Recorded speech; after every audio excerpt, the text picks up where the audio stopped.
Bom, pessoal, tudo bem? Vamos continuar nossa aula sobre dissolução de gases em metais, né? Essa aqui é a nossa aula 4 e essa aula vai tratar sobre o efeito dos gases, né? O efeito dos gases sobre as propriedades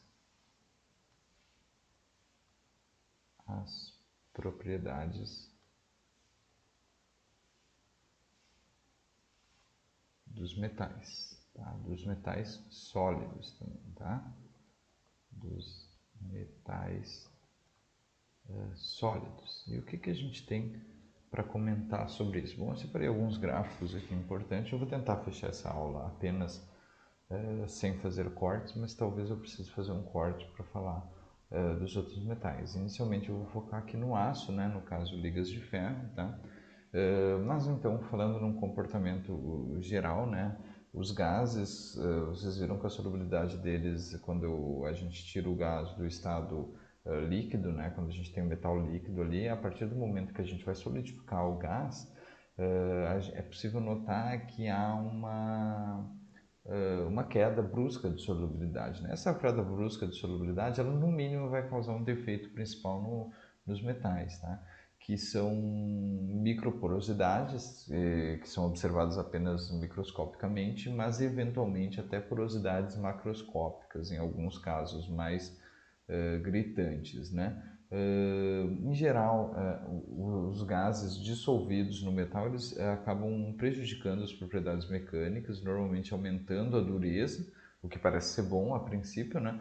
Mas secundariamente isso acaba prejudicando, por exemplo, o alongamento dos metais, tá? Então, para metais que são produzidos por conformação mecânica, isso não é tão interessante, né? Afinal, a gente quer que o metal seja passível de ser alongado, seja passível de sofrer conformação mecânica, tá? Então, primeiro eu vou falar do efeito do nitrogênio, tá? O oxigênio ele vai ser menos discutido aqui, afinal, um dos principais efeitos é essa formação de bolhas, né?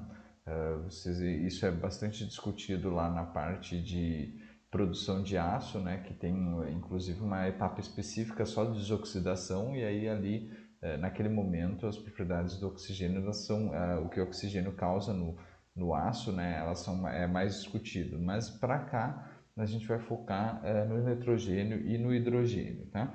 Então, para começar aqui, eu mostro esse primeiro gráfico aqui que mostra o que? A concentração do hidrogênio, se a gente dobra a concentração do hidrogênio aqui, a gente acaba notando que a capacidade do meu aço sofrer alongamento, ela cai drasticamente. Então, se a gente tem aqui 0,5, ó, o alongamento já cai drasticamente, enquanto o que poderia ser cerca de 20% de alongamento aqui, quando a gente tem uma quantidade bastante reduzida de nitrogênio. Então, o nitrogênio parece ser ele é bem crítico em relação às propriedades, especialmente as propriedades de conformação, né?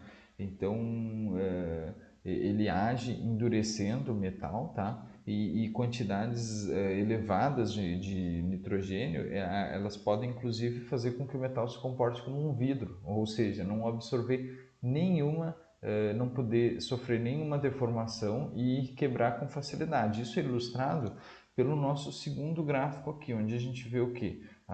As concentrações de oxigênio, que elas são variáveis, né? A gente não tem aqui um comportamento. O que a gente tem um comportamento é que é as concentrações de nitrogênio, onde a gente tem uma progressiva subida nas concentrações de nitrogênio.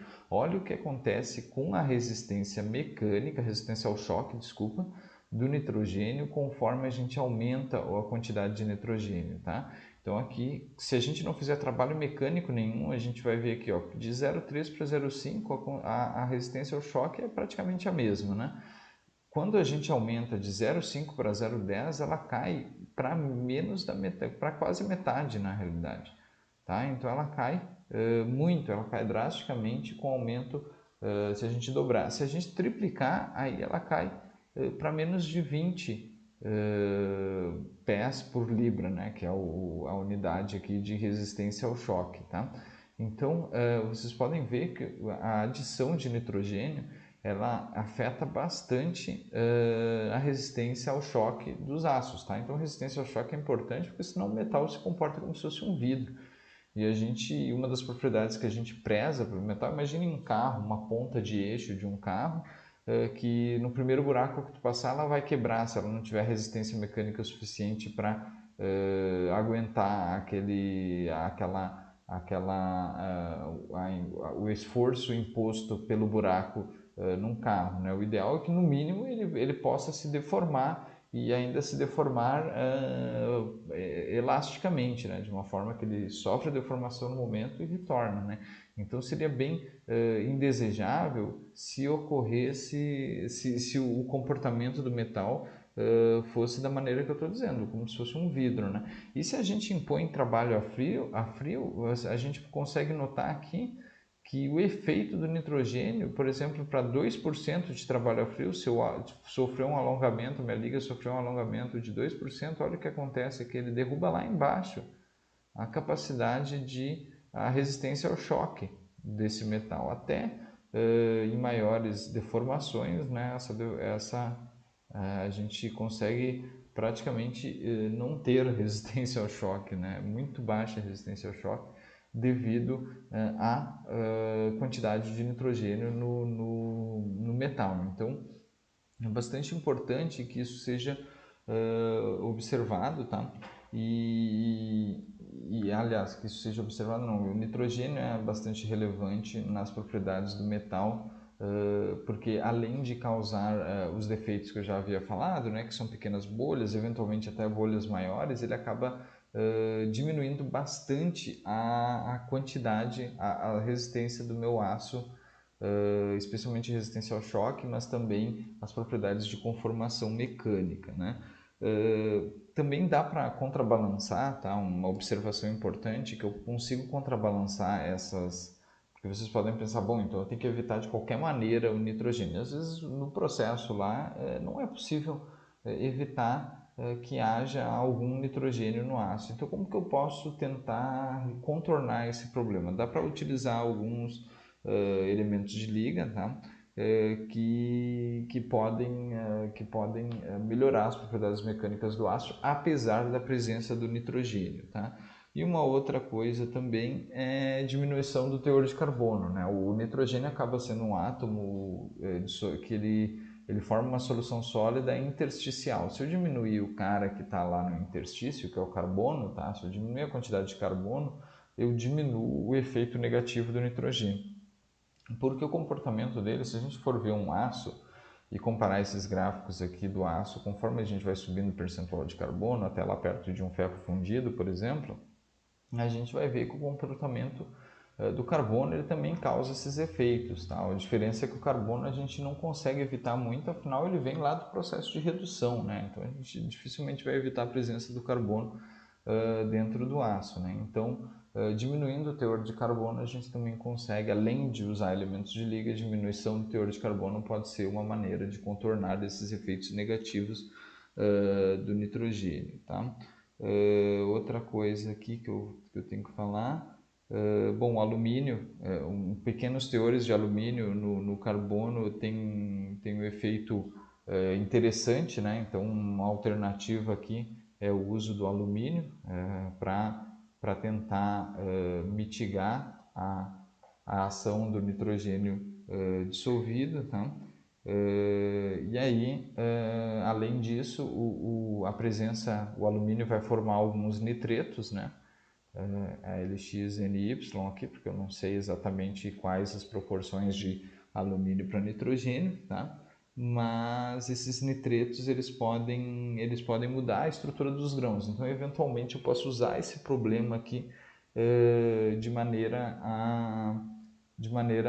positiva, tá? Ele em vez de criar os grãos mais equiaxiais, né? Os grãos equiaxiais do aço, ele pode fazer com que os grãos sejam mais alongados e isso é produtivo para etapas de laminação. Então, uma das maneiras de contornar é a adição de muito pequenas porcentagens de alumínio, porque o alumínio tem maior afinidade com o nitrogênio, tá bom? Então vamos adiante aqui, vamos para a parte Vamos falar um pouquinho do nitrogênio, tá? Do hidrogênio, desculpa. Tá? E aí a gente pode ver aqui que o hidrogênio ele tem alguns efeitos, tá? Então, o hidrogênio, ele além das porosidades, né?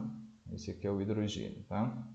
Hidrogênio, além das porosidades, ele pode causar também fissuras internas no aço, né? Sem trabalho mecânico, tá? Fissuras internas. Ele, além de causar fissuras, ele pode impossibilitar o forjamento, então ele pode impedir que a gente consiga fazer forjamento, tá? E ele também acaba reduzindo as propriedades mecânicas, tá? Especialmente ele diminui as propriedades mecânicas de resistência ao choque, da mesma maneira que o nitrogênio.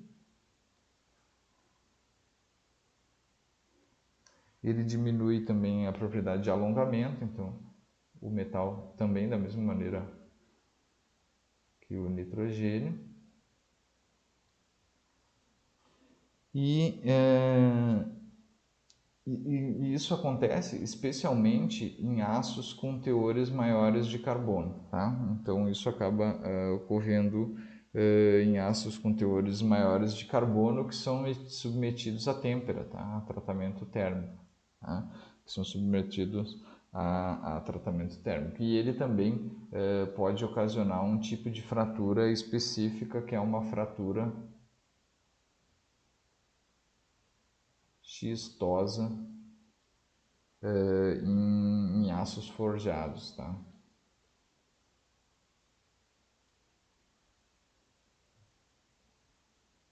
Forjados aqui, tá? Em aços forjados, tá? Então o hidrogênio ele causa uma série de problemas bastante correlatos aos problemas causados pelo hidrogênio, tá? Então a gente vê aqui que quanto maior for quanto maior for quanto maior for o nosso teor de hidrogênio, menor vai ficar o alongamento, tá? Então, no caso, quando a gente faz deformação, a gente quer fazer conformação mecânica, o ideal é que o meu aço, a gente consiga que esse aço seja deformado o máximo possível, porque deformação significa encruamento significa aumento da resistência mecânica, tá?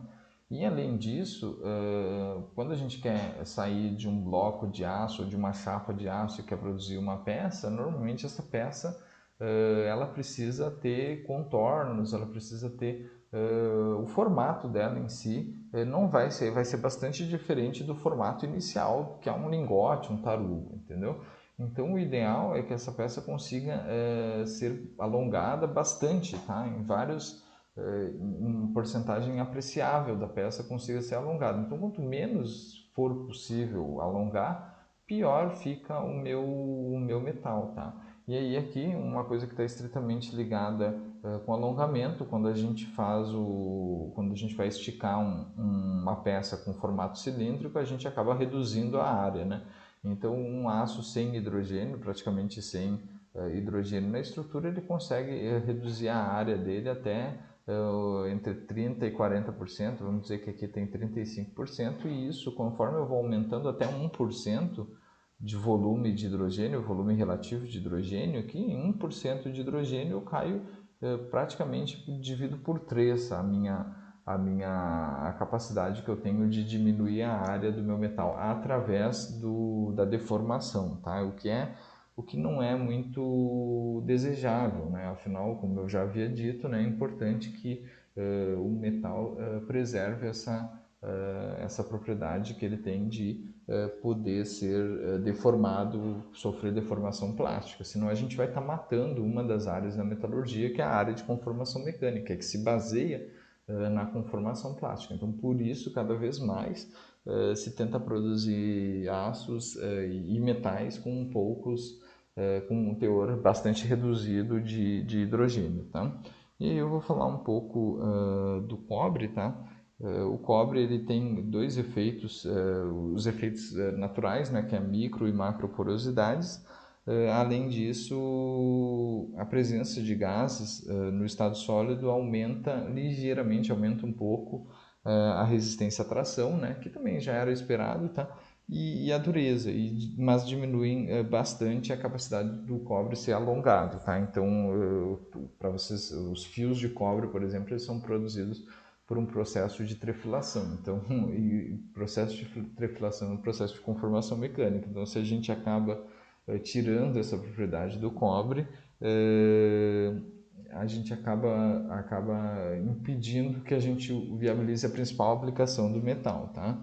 Outra coisa, a plasticidade, né? Então, a capacidade da gente deformar ele diminui.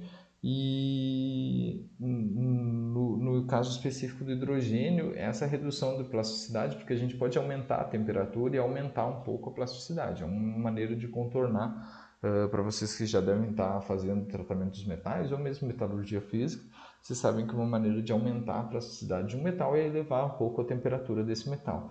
No caso específico do cobre, isso também não resolveria. Se o cobre tem uma percentual muito grande de hidrogênio no interior, tá, dele, né, dentro daqueles percentuais que a gente viu ali da solubilidade, do quanto o hidrogênio a gente consegue empurrar para dentro do cobre, né, ou a gente consegue, não acaba tendo dentro do cobre, né, porque a gente não quer colocar hidrogênio dentro do cobre, então a gente, dependendo da quantidade, mesmo a frio quanto a quente, a gente vai ter essa redução da plasticidade, tá?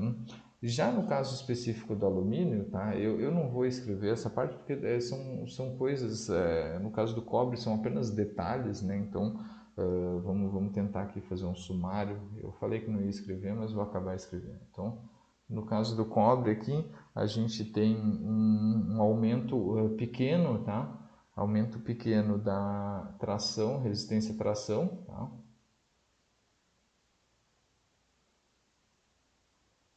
E dureza, tá?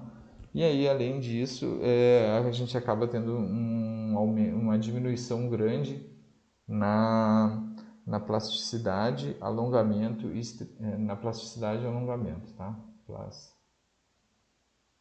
Plasticidade e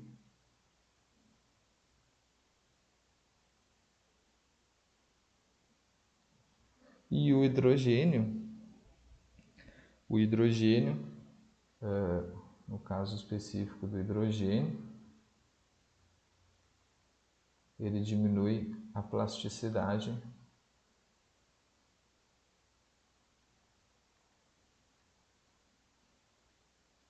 tanto a frio quanto a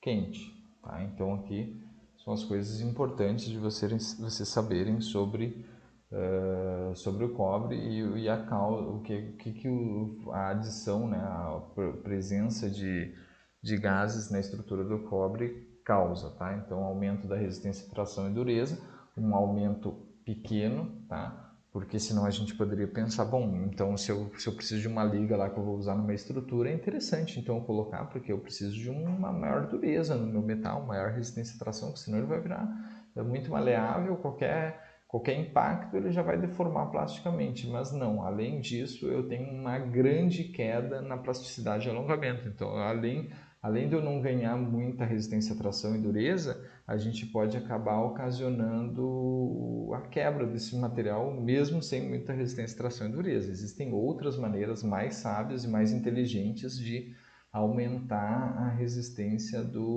das ligas de cobre, tá? E tem toda uma gama de tratamentos térmicos, tratamentos mecânicos que podem ser feitos para resultar nesse tipo de propriedade. E aí, por fim, vamos falar um pouquinho do alumínio, tá? O alumínio, o único gás que realmente é solúvel no alumínio é o hidrogênio, tá? Então, os outros gases praticamente não são solúveis, tá? A solubilidade dele no estado sólido é bastante minuta, a gente já viu isso, né? E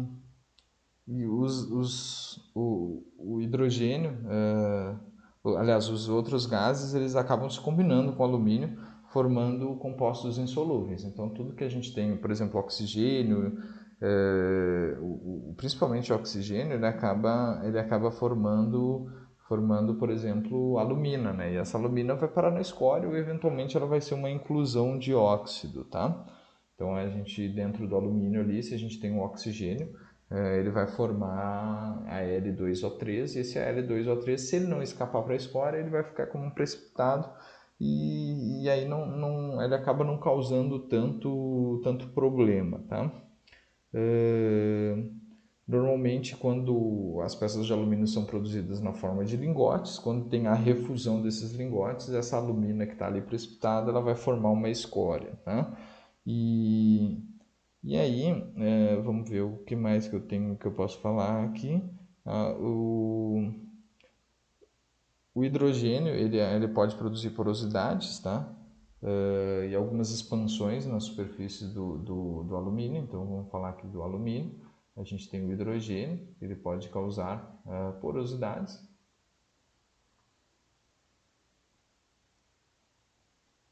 E algumas expansões na superfície.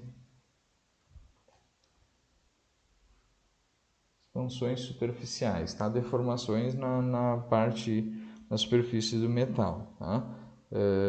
Isso especialmente, isso ocorre principalmente em momentos como o tratamento térmico, tá? E soldagem.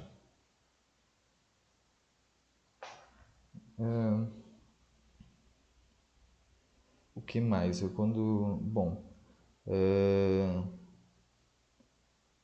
Também existe um fenômeno que é o aparecimento de fibras de madeira nos tarugos, né? Em tarugos estrudados, tá? Então, a superfície do metal fica com um aspecto de fibra de madeira, de fibra de madeira, tá? E aí, uma coisa interessante no caso específico do alumínio é que o impacto, tirando esses fenômenos que eu falei, ele possui um baixo impacto nas propriedades mecânicas do alumínio. Então, a presença de hidrogênio acaba produzindo um impacto reduzido nas propriedades mecânicas. Então, o hidrogênio, que é o único gás que dissolve no alumínio, ele causa os fenômenos naturais que gases podem causar, que são porosidades e microporosidades, tá? Ele pode causar esses fenômenos de expansão superficial, mas isso ocorre quando a gente está fazendo um tratamento térmico. Tem várias ligas de alumínio tratadas termicamente, então eventualmente isso pode ser um problema. E também a soldagem, quando se faz soldagem, também pode se ver essa expansão superficial, que é um pouco indesejada no caso dos metais como alumínio, tá? E aí, em contrapartida, tá? Tem um efeito que não é tão negativo. O efeito que não é tão negativo, que é o efeito do hidrogênio nas propriedades mecânicas do alumínio, tá? Diferentemente do que a gente está vendo aqui, do que a gente conseguiu ver no caso do aço, né? E aí estudar as propriedades do aço é bastante importante, afinal o aço é o principal metal utilizado no planeta, né? O ferro, no caso, as ligas de ferro, os aços, eles são os principais metais. E a gente vê que a presença de gases como nitrogênio e hidrogênio produzem efeitos muito mais negativos do que no caso específico do alumínio, tá? E inclusive do cobre. Então, realmente são essas os principais efeitos que eu tinha para passar para vocês nessa aula, né? Então, o que a gente viu aqui? A gente viu os efeitos negativos do nitrogênio nas ligas de ferro, né, nos aços, e do hidrogênio, tá? Efeitos bastante comuns especialmente entre o cobre e ferro, né? Então, diminuição da capacidade de alongamento, diminuição da resistência ao choque, aumento da fragilidade, aumento da dureza também. tá? E aí a presença de alguns fenômenos como fraturas e fissuras, impossibilidade de fazer trabalho, mesmo a quente, no caso do hidrogênio, por exemplo, inviabiliza o forjamento de algumas ligas, e no caso específico do cobre, a gente tem um aumento também da resistência à tração e dureza, mas em compensação uma grande perda de plasticidade e alongamento, tá? E quando no caso específico do hidrogênio, isso acontece a frio e a quente. Já no caso do alumínio, ele causa porosidades, alguns fenômenos quando esse metal é submetido a tratamento térmico e soldagem, como expansão na superfície, né?